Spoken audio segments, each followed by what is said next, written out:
It has probably been 15 years. It's been a while since I bought a new game system, a brand new system that I have to just start reading from the very front, the introduction. And this is that book. I know nothing about this game. I didn't even I own the old version. This guy here from '92. I never played it, and I did not even remember that it is a D10 based system. So I'm finally looking into this game, learning a new system for the first time in quite a long time. And I was just thinking over my process. What is the best way to learn to absorb a new game system? I've seen this asked on Reddit before a few times, and I always found it interesting to read other people's approaches. But today I thought I would just kind of recap my approach, how I've been doing it with this book, anyways. It may change depending on the material that you're trying to learn, but for this book, I started with reading the overview. Of course, the introduction to this book, it gets you an idea of the setting, the world that you're supposed to be playing in, and some of the just an overview of the general theme and mood or feel of the setting as well. What you'll be playing, why you're playing it, and what you're kind of supposed to do. Then it goes right into the basic die mechanics, stress die, botch dice, stuff like that. Ease factor, that's your target number. So I kind of just, went to that basic stuff. There's the glossary, I hit that up next. I just kind of read the first 5-10 pages, where it gives an overview of different types of mages, different houses. And then from there, instead of going into characters, I skipped that because being the game master, I would be the game master for this, undoubtedly. I skipped to the GM section. It's not, you're called a story guide in this, but I jumped right to, where was it? Stories and sagas, 211, 216,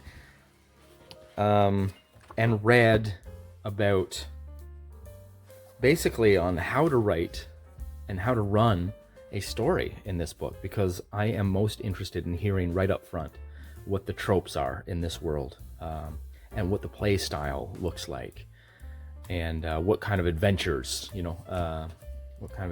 are typically played in this setting. Basically trying to figure out what is the point of this setting, what kind of stories and what kind of fun are we having here. Is it action? Is it intrigue? Is it political? Does it lean towards one more than the other? This one kind of serves them all, I think, probably equally. But I guess I should say it leans to the political and intrigue a little heavier than most games. It's probably equal in the political, in serving the political side of adventures, stories, as it does combat focused stories like a D&D. So yeah, getting an idea of what tropes you'd be reusing and focusing on. And then after that, I'm just starting to touch into the setting a little bit to help flesh out my understanding of the real feel of how this game will go. I won't probably get too deep into the setting.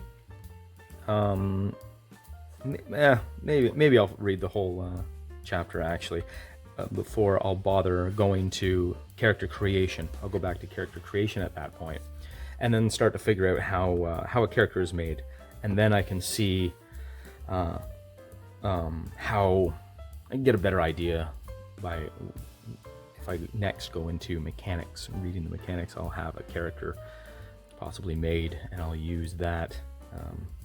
His stats for the example. I'll just kind of roll some dice by myself. I often also, when I first pick up a book, I'll look at the character sheet first thing. Like, just what does a character sheet look like? You can tell a lot about a game just by looking at the character sheets. Beautiful character sheets always catch my eye, and I'm a sucker for a good-looking character sheet. And sometimes would probably buy a book that I otherwise would not be interested in if it has a good character sheet. This one's not too bad. It's not the most amazing. I actually like the Pathfinder ones more. They look nice, but that's not too bad. And I like seeing this stuff first. Like, what are the characteristics? Is it a skill-based system? Are there skills at all? Are there advantages or disadvantages? This one has virtues and flaws, which is very cool. Yeah, so that's kind of a short overview of how I go about absorbing a new system.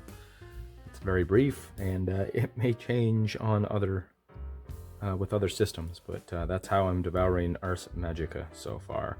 Interesting read, great book, great fun read. Not sure if I'll get much play out of it, but it's one of those books that's really interesting to help expand your knowledge of role-playing history. For one, this has been around for over 30 years, and just different takes on game mechanics. Got some interesting mechanics there with the stress die and botch dice and the d10s. Anyways, that's it for today. Ars Magica, a little bit of a side tangent from the usual group's programming. Roll on.